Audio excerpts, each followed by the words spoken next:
We're going to look at a question on equity accounting. In any equity accounting question, it's very important at the beginning of the questions to identify whether it is an equity accounting in investor's book or whether it is equity accounting on consolidation. And how can we tell the difference? You need to look at the end of the questions. In this question, in the last sentence, we assume Kente Limited, which is the investor, does not prepare consolidated financial statement. And this is a very important information because if the investor does not prepare consolidated financial statements, which means that they are only going to prepare their own financial statements. As a result, this one is equity accounting in investor's book. So if it is equity accounting in the investor book, which means that you only need to prepare 3 different types of journal entries. So first one, we need to look at the profit. Secondly, we need to look at dividend. Finally, we also need to look at reserve as well. So there's no need to prepare any journal for retained earning because we are going to prepare journal 1 year at a time. The other important information is that with this equity accounting method, in this question, they want you to prepare the journal for 2016 and also 2017, which means that we're going to prepare journals for profit, dividend, and reserve for both years. Okay? Also, the question didn't ask you to do any acquisition analysis, and you can just go straight to preparing journal entries. One other information is that at the beginning of the question, it says that they have 30% of the interest. So many of the journals, we are going to use this 30% as the ownership for calculation. Let's start with 2016. For 2016, we need to prepare for profit, dividend, and reserve. Okay, let's start with profit. So for profit 2016, as you can see from the table, the figure that we have is negative $12,000. What that means is that they make a loss of $12,000 for 2016. Okay, let's write down the information. So starting with 3rd of June 2016, we're going to begin with the profit and loss journal. So in this question, as you can see from the table, we got $12,000 loss. So we're going to start with $12,000 loss. For any negative number, I want to put that in brackets just to make sure that I know that this is a negative figure. With any equity accounting question, with profit or loss, it's very important that we include all the adjustment.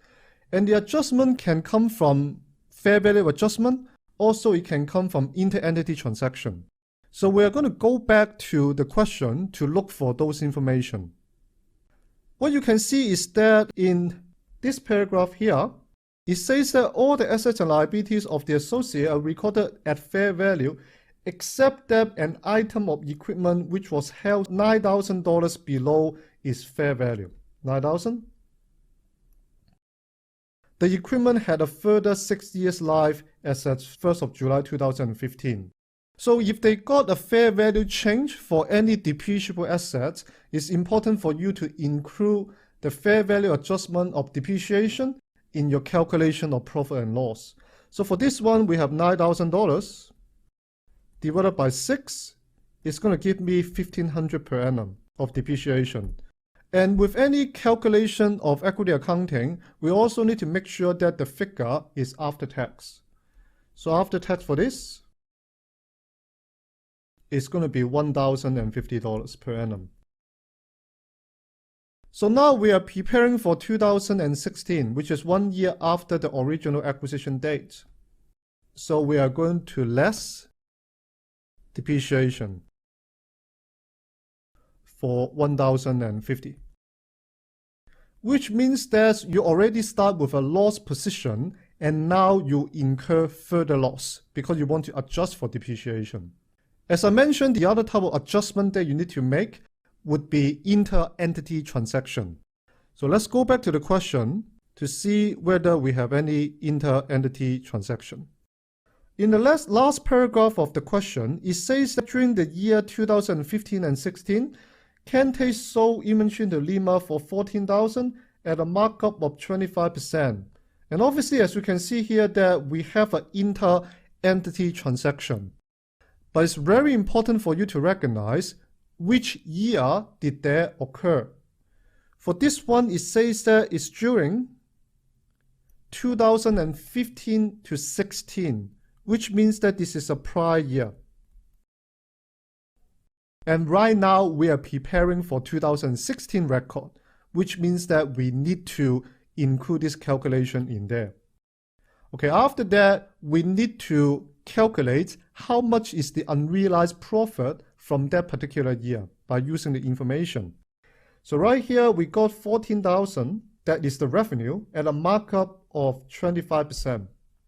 And then it says that half of the inventory was still held by the buyer at the end of the financial year. So what we need to do here is that we have the cost multiplied by 1 plus the markup equals to the revenue. So right now we know that the revenue is $14,000.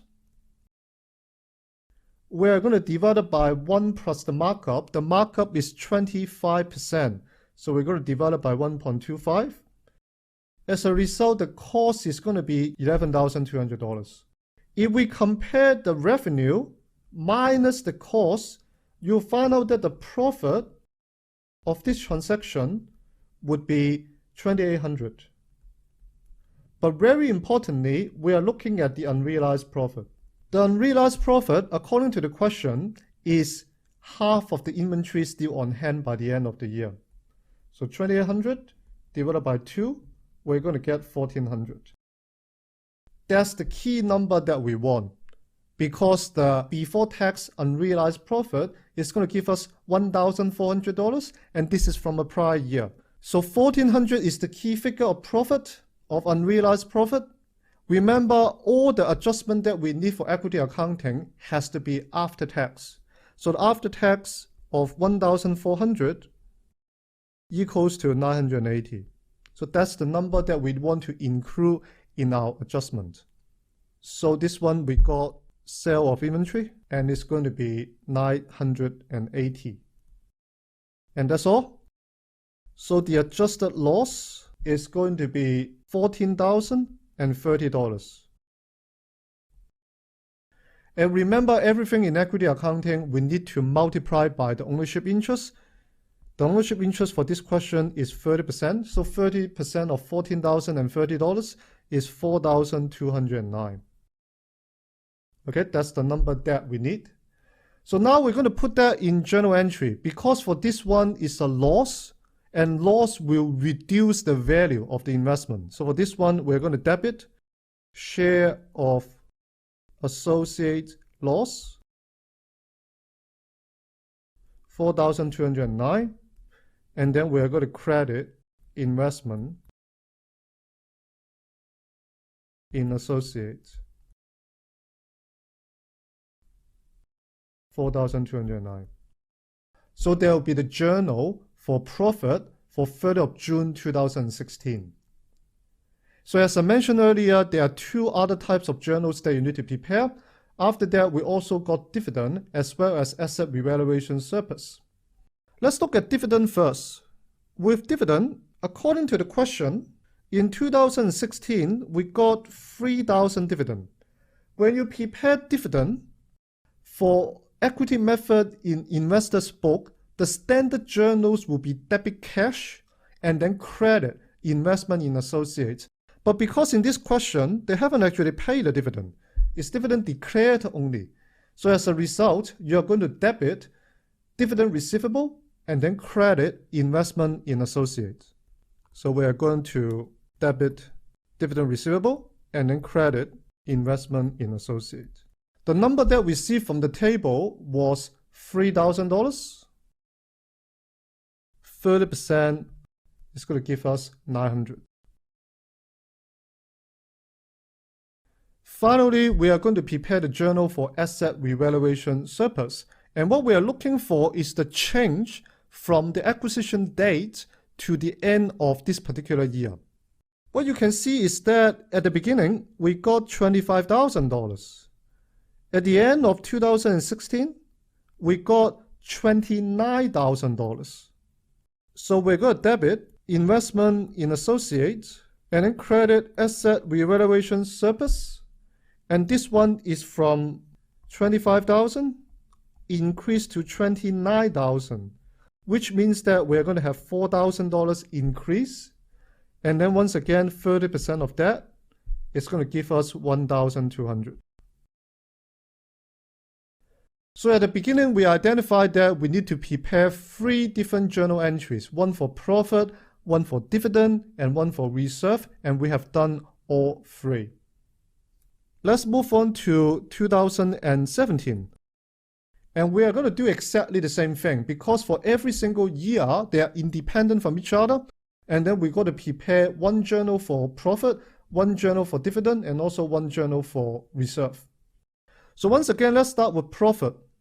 Going back to the question, what you can see is that for 2017, the profit was 30,000. This time is a profit, not a loss. And once again, we also need to adjust for the fair value of the equipment, also the inter-entity transaction as well. So we're going to write down profit. This time we're going to start with positive 30,000. After that, every year we need to decrease the same amount of depreciation. We already know that it's 1,050 from last year. It's going to be exactly the same.